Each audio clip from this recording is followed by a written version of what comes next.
Van ve bir sürü ilde olan depremdeki görüntülerin hepsini görüyorum.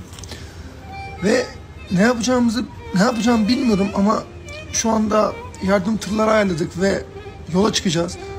Elimizden ne gelirse yapmaya çalışacağız. Allah yardımcımız olsun. Lütfen herkes elinden ne gelirse yapsın. Başka bir Türkiye yok. Bu vatan hepimiz. بعد صدمة الشيف براك في أبوه وبعد ما خسر كل اللي وراه واللي قدامه، قرر يرجع وينتقم من أبوه. بس انتقام الشيف براك المرة دي مختلف. الشيف براك صمم إنه يدخل أبوه السجن، بس قبل ما يعمل كده لازم يرجع كل أملاكه وزيادة عليهم المطعم الجديد. Arkadaşlar, Ta Duymaz ve kardeşleri Hakk'ın rahmetine kavuşmuştur.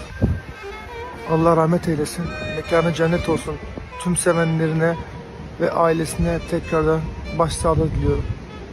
الشيف براك قرر يقف على رجله من تاني، وأعلن إنه باع عربيته آخر حاجة بيملكها، وهيبدأ تجهيز مطعم جديد في اسطنبول.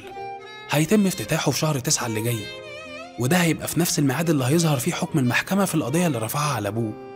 وطبعا لو الشيف براك قدر يكسب القضية هيقدر يرجع كل أملاكه مرة تانية وأبوه هيتسجن. القصة دي بتعلمنا حاجات كتيرة قوي.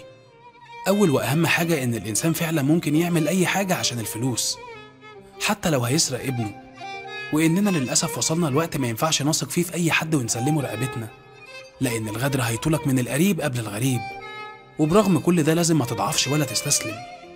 الشيف براك برغم صدمته لكن رجع تاني وقف على رجله بعد ما باع عربيته. حتى لما اتنصب عليه برضه ربنا عوضه، ودي نتيجة كل الخير اللي الشيف براك كان بيعمله. الشيف براك كان برغم كل الشهرة اللي فيها دي كان إنسان بسيط ومتواضع جدا، وزي ما اتشهر بفيديوهات الطبخ وتقديم الأكل، اتشهر كمان بمساعدة الفقراء واللاجئين وخصوصا في المخيمات السورية. الشيف براك من الناس القليلة جدا اللي قدروا يدخلوا سوريا في عز الحرب ويقدم خدماته ويعمل للناس اللي هناك أكل، وكل ده كان بشكل تطوعي ومجاني. كمان ما ننساش زيارته لفلسطين وللدول الفقيرة في شمال أفريقيا.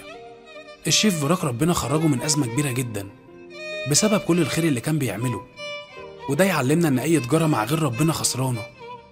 مهما كانت أزمتك ومهما كانت الضربة شديدة عليك، خليك مؤمن إن ربنا بيعوض، وإن الابتلاءات دي بتكشف معادن الناس الحقيقية.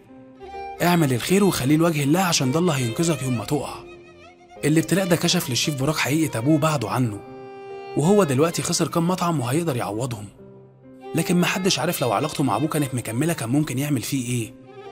اللي حصل ده مش بيفكرني غير بحاجة واحدة: وعسى أن تكرهوا شيئا وهو خير لكم. الابتلاء أوقات كتيرة بيبقى نعمة، وخروج ناس من حياتنا حتى لو كانوا غاليين علينا بيبقى نعمة برضه. فما تزعلش لو اكتشفت حقيقة ناس كنت بتحبهم، واحمد ربنا إنك اكتشفتها بدري.